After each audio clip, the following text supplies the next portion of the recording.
Oh.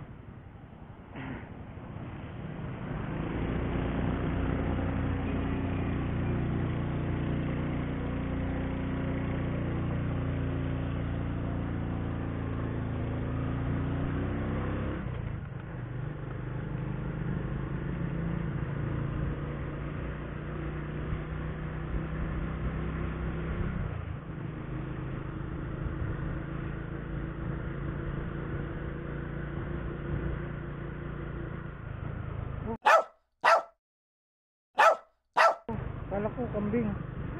Akala ko rin. Aso pala ka naman. Oo, naman. Nasa ano lang yung buhok niya, para siyang pangpista. Parang nakamuhok. Ang bango, ang sarap sa ano. Ang bango. Sabi, ang ano ng amoy ng hangin ko noon, halatang fresh. Fresh air. Halatang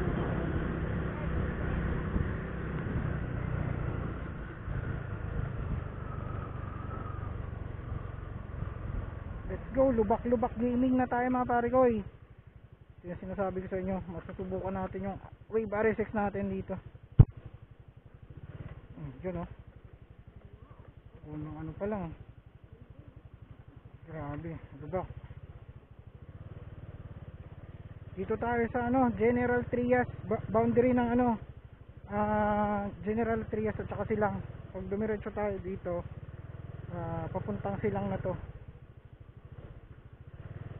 So medyo madulas nga yung daan natin dito. Oh, maputik pa. So kailangan natin dahan-dahan lang. Siyempre RSX lang sa Kalam. Dito natin masusubok yung kanyang bounce sa shock. Hindi nga siya ganun ka ano no. Siguro magpalit tayo ng shock, pero okay naman na muna eh.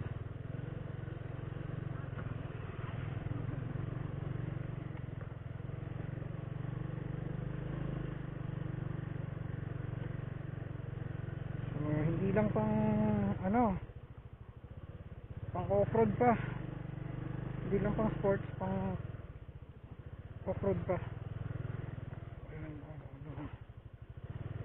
Sana malinaw sa camera.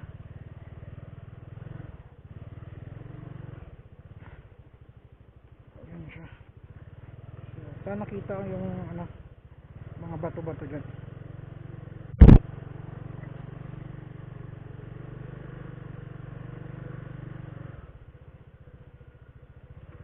Malupa at saka hindi siya maalikabok kasi basa eh. Pero mabato. Yan. So kailangan nasa 3 or 2 lang tayo. Pag hindi kinaya na 3, bababa tayo sa 2. Yun o. Kaya yan.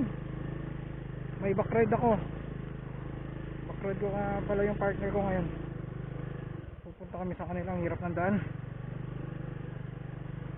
So pag nag-commute lang kayo, ganyan yung sasakyan nyo. Ganyan. Iba yan, mga TMX yan.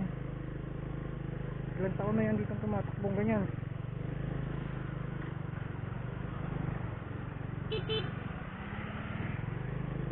Tropa pala natin yun. Ano to? Sisiw.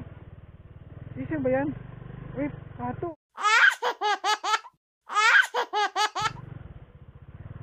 Pato mahal. Ano ba yan? Ano yan? Sisiw. comment down below. Ano ba yan guys? Comment down below. Pero siyang pato, hindi naman siya ibon eh. Naligaw. Parang sisiw kasi malapad yung uso. So ayun, kung nakita nyo yun sa mga previous videos ko, dito yun, gamit ko noon dati scooter. So hindi na tayo bababa siguro sa 2. So nung nakaraan video ko, dito kami dumaan. Ngayon wala nang daan. So nasa 3 tayo. Kaya na yan. Grabe, makdos talaga siya. Ano talaga? Bato talaga. Nangatwirang ka pa.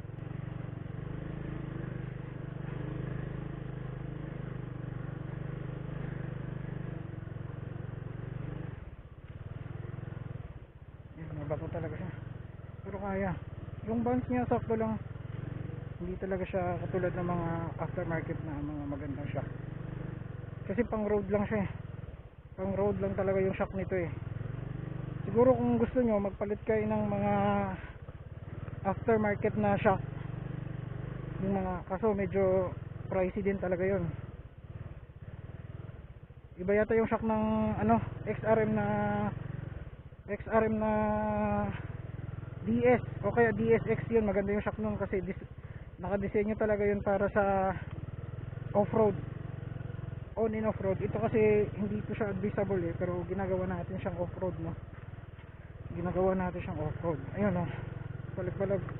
Sa susunod na ano, papalitan ko siya ng gulong pang ano, dual sport na gulong para, kasi gusto ko concept nito ano eh, off-road, on and off-road din siya, semi off-road lang.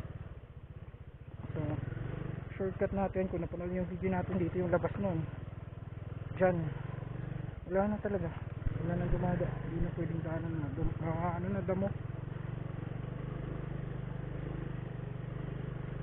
So paglagpas mo dyan, silang na yan. So kita nyo naman, hindi tayo bumababa sa dos, kayang-kaya niyang press lang mga ganun daan.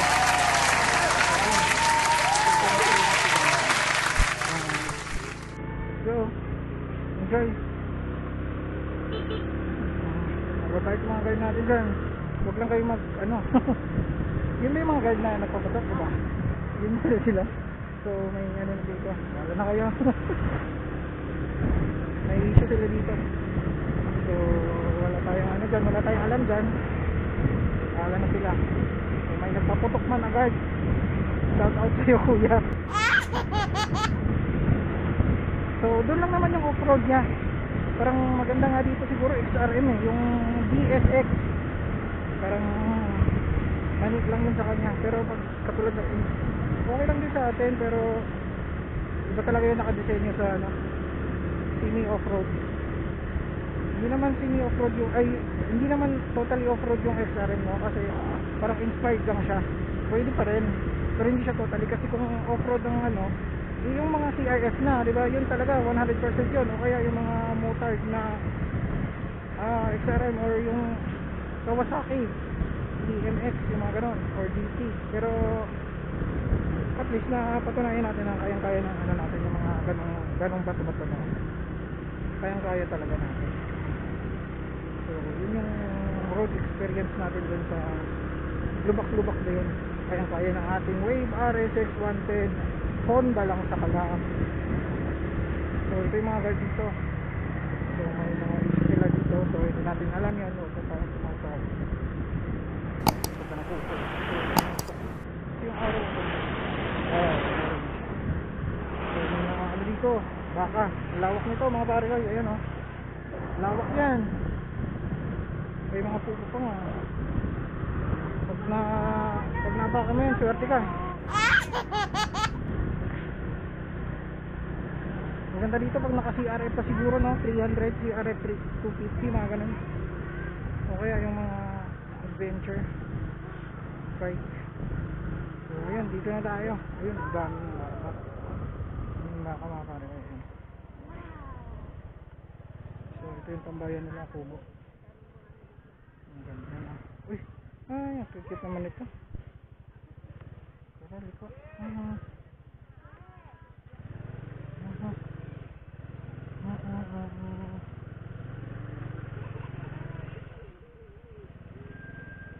Bibigyan tayo dito sa gilid. Oh. Diba? Stress lang, hindi na kailangan natin bumaba ng dos. Subok na subok yan. Ito, bato-bato na naman. Yun, no?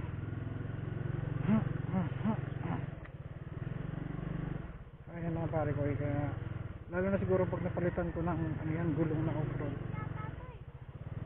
Oo nga. Oo. Gusto mo ng candy? Gusto mo ng candy? Ala, alam na alam ah. Nakita dyan. Ala, ibang iba na dito. Dito pa yung tuyo. Oro. Ala. Ala. Ang hirap. Okay, kaya. Kaya. Asan kaya yung motor ko? Ay, iba na yung bahay. Oh, iba na yung bahay nila.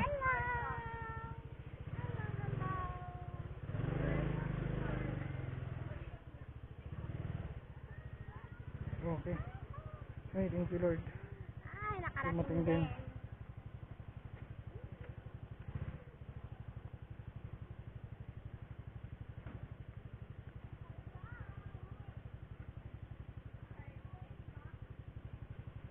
Oh, neutral.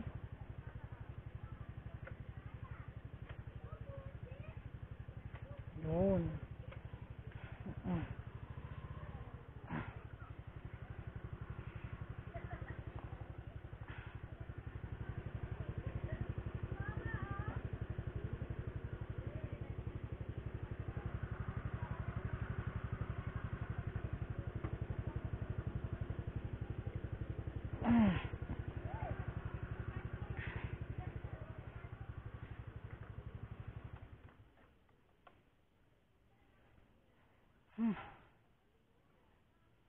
Thank you Lord. Ay, kumusta? Uy, bagong-bago na. Bagong-bago na. Bless ka kay Tito. Ay, hi. Bless. Oh, di ako pinapansin. Kumusta ikaw? Ha? Okay lang. Kumusta to? Yung dati kong motor, oh. Parang na-stuck na siya.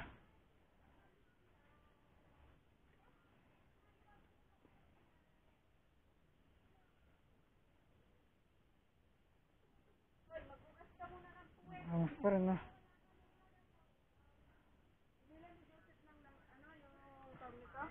Ng baterya? Nakabili na. Hindi pa. Madali lang yan. Maintenance lang yan sa gulong. Pwede nang bombahin yan.